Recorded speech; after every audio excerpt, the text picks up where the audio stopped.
Salut Mickaël, comment vas-tu? Ça va très bien. Tiens, alors je te passe le micro, faut le mettre ici à peu près au niveau du menton. Ici? Ouais. Donc on va parler de mur porteur. Qu'est-ce qu'on fait avec quand on a un mur porteur et qu'on veut repenser son habitat, c'est ça? Oui. Vous allez me poser des questions peut-être, comment ça se passe? Ah non, je me casse. Ah oui, c'est sympa. Non, je rigole. Bien sûr, je vais te poser des questions, Mickaël.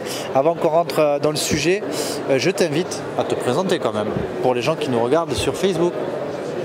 Donc je m'appelle Mickaël Roussias, je gère une entreprise de maçonnerie ravalement sur Soulières-et-Bourg et aux alentours d'Angers.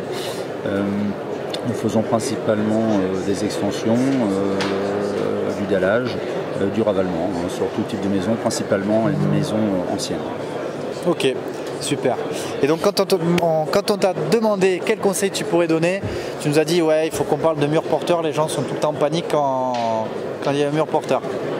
Oui, c'est un sujet en fait, comme je fais principalement de la rénovation, ouais.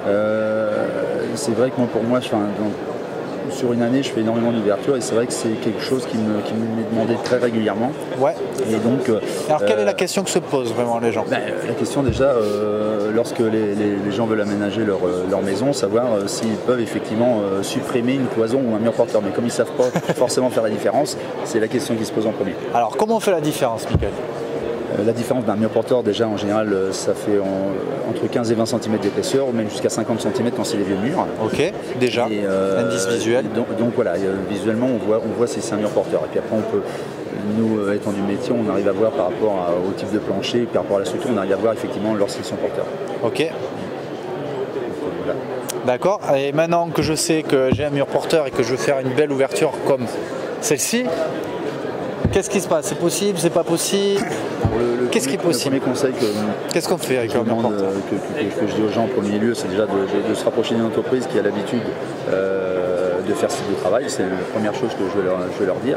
La deuxième chose, c'est de se rapprocher d'un bureau d'études. J'allais le dire. Dès qu'on parle de toucher à la structure du bâtiment, il faut faire appel à un bureau d'études. Ça va être un bureau d'études qui va nous conseiller, qui va nous dimensionner les IPN ou les sections d'armature. Les IPN? Un IPN, qu'est-ce que c'est un IPN?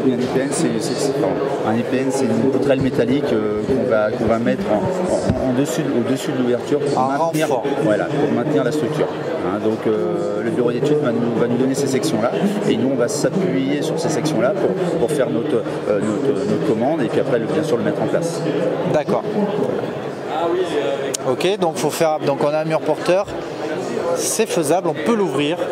Donc il faut faire appel à un bureau d'études qui va conseiller l'entreprise de maçonnerie pour réaliser les travaux avec le bon matériel. Exactement, c'est ça. Ok. Tout à fait. Et alors après, est-ce que ça coûte une blinde ou comment ça se passe quand on doit travailler sur un mur porteur, ça fait exploser des budgets de rénovation? C'est vrai que on parle de quoi? Ça reste relativement coûteux. Je dirais qu'une ouverture sur un mur de 50 cm, oui, on en fait une en ce moment. Ouais. 50 cm sur 2 mètres de large environ, sur 2 mètres 10, 2 mètres 20 de hauteur, avec la pose IPN et reprise maçonnerie brute. On est de l'ordre de 2500 € hors taxe. Combien? 2500 €. 2500 €? Ouais, à peu près. Après, il y a beaucoup de choses qui rentrent en ligne de compte. C'est-à-dire que si on est sur des hauteurs, des accès difficiles et autres, bien sûr, les tarifs augmentent, mais il faut partir sur cet esprit-là. Ça peut pas ces budgets-là. D'accord. Et alors, techniquement, comment ça se passe? Vous placez l'IPN, après on pète tout? Alors dans la réalisation, donc on arrive, on fait un système de bâchage en général, on fait une sorte de sas pour éviter que les poussières se déplacent un peu dans tout l'appartement ou la maison. C'est la première chose. On met tous nos systèmes d'étaiement pour maintenir la structure, les planchers, les murs. Les étaiements, c'est donc les... C'est des étais, donc c'est des profils métalliques qui vont servir à maintenir les planchers, à soutenir. Voilà, tout à fait.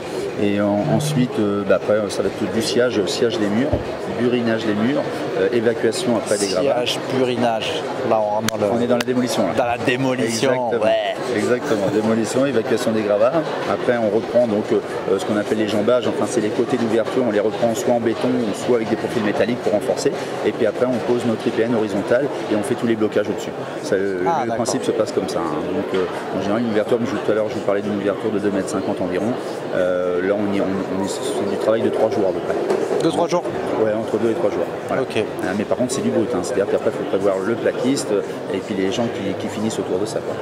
Et les entreprises de menuiserie pour venir se poser sur le cadre, les habillages. Exactement, c'est ça. C'est ça, tout à fait. Ok. Bon, donc tout est faisable alors, c'est pas grave un mur porteur. Bon, je dirais qu'on arrive en maçonnerie, en réalité, on arrive à faire énormément de choses. Après, c'est le budget. Voilà. C'est toujours une question de budget. Toi, il n'y a rien qui te fait peur? C'était mon papa qui avait l'entreprise, qui avait créé l'entreprise. On s'est préféré depuis 1976 sur Angers. On a tellement fait de types d'ouverture qu'on peut faire quasiment tout. Après, c'est une question de budget. Voilà. Ok.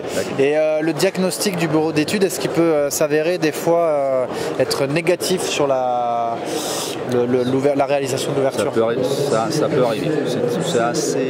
C'est assez rare, mais c'est vrai que c'est quelque chose qui peut arriver quand au niveau structurel, voilà, il y a des dispositions qui sont un peu difficiles. C'est vrai que ça peut être compliqué des fois. Mais c'est vraiment très rare.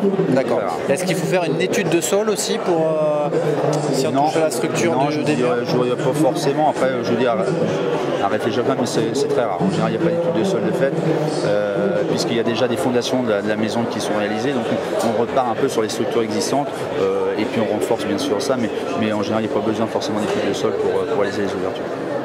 Ok. Dites-nous en commentaire si vous avez des questions sur les murs porteurs. Michael est là, vous avez vu, il a déjà démarré tout petit avec son papa. Donc même aucune de vos questions lui font peur. Je vous invite à les poster en direct ou en replay.